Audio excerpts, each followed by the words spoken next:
As announced and promised in my video about the project idea for The Princess in the Tower, today I begin the series on the most important sources for the history of Edward V and Richard of Shrewsbury. I will start with Dominic Mancini's work, as he was one of the few contemporary witnesses whose records of the events have survived. He also seems to have had a network of informants who were able to pass on important information to him. We roughly followed this list of questions, not only for this source, but for all the sources in this series. Chapter 5 works with source citations. Chapter 6 contains my verdict on the value of the source for the history of the Princess in the Tower. Mancini's work is entitled De occupatione regni Angliae per Ricardum Tertium in the original Latin. Since its first publication by Armstrong, the somewhat shortened and free translation, The Usurpation of Richard III, has become commonplace. This already addresses an important aspect. Mancini did not write in English. It is doubtful whether he understood the language at all. However, we always almost work with an English text, usually Armstrong's translation. But he consistently translates the Latin word princeps as lord or peer, for example. But it is also possible that Mancini only meant a prominent person, as he did not understand the composition and function of the English Parliament. Historians should always cite the original Latin text in academic works to make translation decisions transparent, or at least make it clear which English version is being used. I rely entirely on Armstrong, as it is the best known and most widely used translation. Mancini was an Italian monk who had traveled to London with his friend and patron Angelo Cato. The latter was not only the Archbishop of Vienne, but also an important advisor, physician, and astrologer to the French king Louis XI. The two men had been in London for some time before the death of Edward IV and stayed until July 9, 1483, 3 months after the death of the Yorkist king. Mancini explains his work by saying that he was urged by Cato to write it down for Federico, the Prince of Taranto. Allegedly, he was able to describe the events in London with such density and intensity that Cato wanted these descriptions to be made permanent. Mancini, who at the time of his stay in London was probably already an old man for the time, recounted the events orally several times in front of changing audiences and answered questions from the audience. It is not known whether he had any notes to fall back on. Mancini therefore set to work after his return to France. We do not know exactly when this was. He submitted his report on December 1st, 1483, so it can be assumed that he wrote it within 4 to 5 months. However, the work then disappeared from the public consciousness. It was briefly mentioned twice in the 19th century, but this did not lead to any reactions. It was only Armstrong who rediscovered it in the Lille archives in 1934. Mancini is an interesting figure because as an Italian monk traveling with a French archbishop, he was actually a social outsider. It is possible that this was precisely what made him a trustworthy and harmless person to talk to. He was no danger. However, this cannot be said with certainty. Mancini himself allegedly did not want to write his report. He explained that he did not know all the names and plans of the people involved. He also said that he had problems remembering the correct time intervals between individual events. He is also unable to answer the most important question about the Princess in the Tower with certainty, if the boys were indeed murdered. He does not know how or in what way this happened, he says. Mancini also admits that he refers to many anecdotes and gossip. In fact, Mancini is very vague, especially on the issue of dates. This is not a bad thing, as he is often wrong when he does give them. The date of Edward IV's death, for example, has slipped by 2 days in Mancini's work.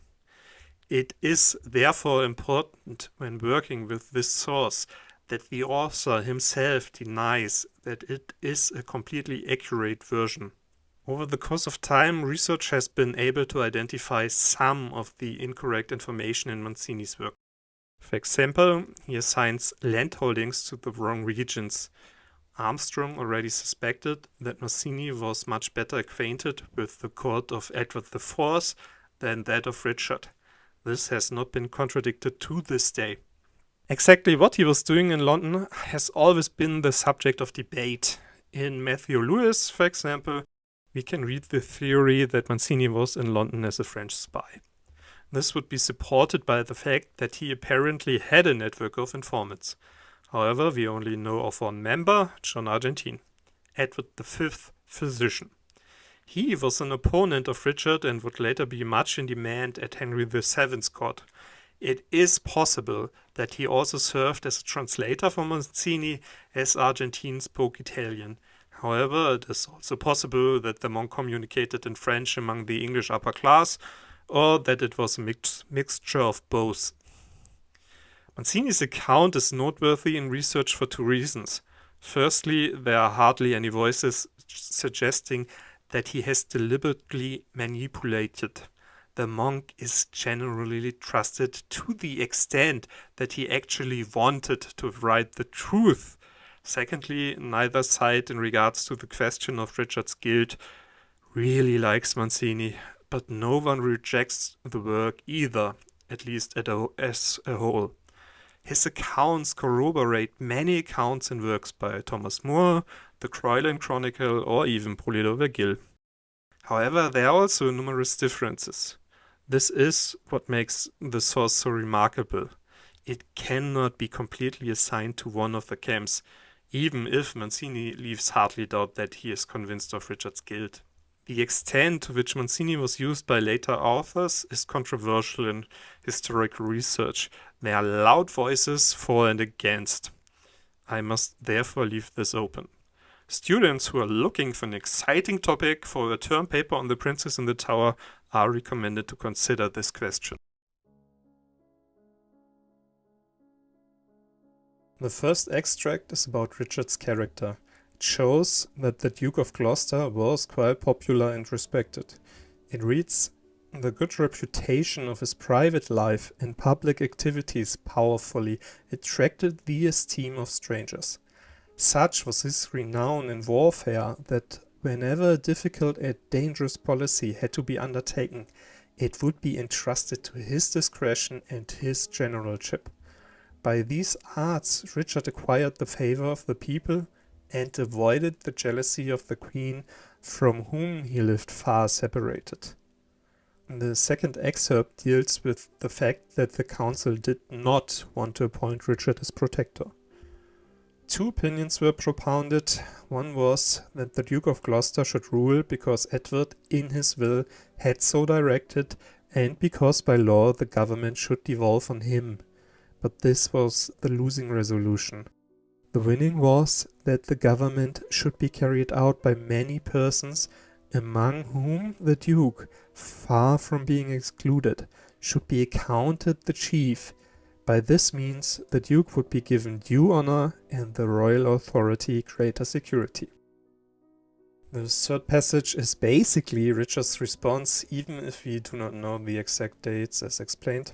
He asked the councillors to take his desires into consideration when disposing of the government, to which he was entitled by law, and his brother's ordinance.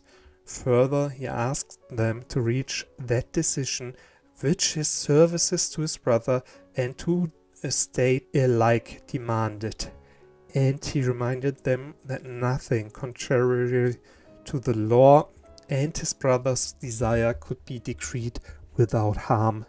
He said that he himself, whom the king's father had approved, could better discharge all the duties of government, not only because of his experience of affairs, but also on account of his popularity. He would neglect nothing pertaining to the duty of a loyal subject and diligent protector.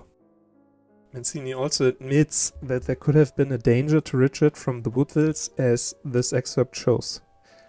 The queen ennobled many of her family. Besides, she attracted to her party many strangers and introduced them to court, so that they alone should manage the public and private business of the crown, surrounded the king, and have bands of trainers give or sell office, and finally rule the king himself. It is deepened by the following account of the enmity between William Lord Hastings and Dorset, the son of the Queen. Hastings was not only the author of the sovereign's public policy as being one that shared every peril with the king, but was also accomplice and partner of his privy pleasures. He maintained a deadly feud with the Queen's son, whom we said was called Marquis, and that because of the mistresses whom they had abducted or attempted to entice from one another. The suborned informers of each had threatened a capital charge against the other. It is also Mancini who gives us the speech that Edward V is said to have made at Stony Stratford in defense of his kinsmen and advisers. The extent to which Mancini really had access to these words is more than doubtful.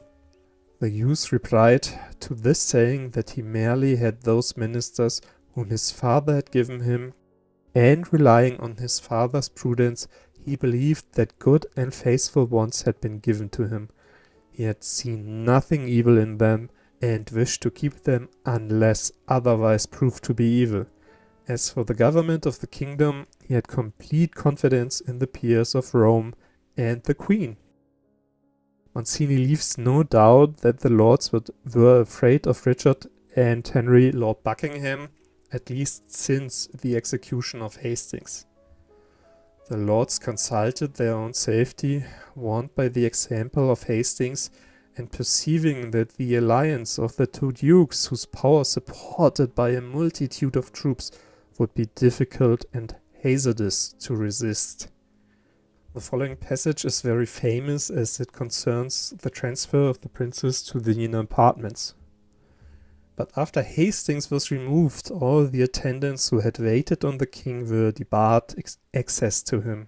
He and his brother were withdrawn into the inner apartments of the tower proper, and day by day began to be seen more rarely behind the bars and windows, till at length they ceased to appear altogether. Mancini, citing Argentine, provides us with this insight into the mental state of Edward V. To what extent this may be taken at face value due to Argentine's enmity towards Richard remains to be seen. The physician Argentine, the last of his attendants whose services the king enjoyed, reported that the young king, like a victim prepared for sacrifice, sought remission of his sins by daily confession and penance, because he believed that death was facing him. In the next excerpt, Mancini refers to suspicions among the people of London that the boys are already dead. The phrase "done away with," which is still widely used today, is introduced. I have seen many men burst into tears and lamentations when mention was made of him, meaning Edward V, after his removal from men's sight, and already there is a suspicion that he had been done away with. Whether, however, he has been done away with, and by what manner of death, so far I have not yet at all discovered. This passage is one of the most plausible accounts, as it is obvious that people in the city wondered what happened to the young king and his brother. We still do today and have strong emotional reactions. The emotional expressions described therefore do not seem unrealistic either. In addition, a list of quotations is given which make it clear that Mancini believes Richard to be the murderer of the princes in the tower. Richard, Duke of Gloucester, who shortly after destroyed Edward's children and then claimed for himself the throne. Then he set his thoughts on removing or at least undermining everything that might stand in the way of him mastering the throne. The protector rushed headlong into crime. But whom will insane lust for power spare if it dares violate the ties of kin and friendship. Mancini is by no means an unconditionally trustworthy source. His own limitations, the errors found, and the possibility that he was spying for the French crown disqualify him in this regard. However, he is outside many partisan battles and can plausibly explain several events. Mancini's main purpose is therefore to critically examine and or supplement or correct other sources, and that makes it very valuable to have him.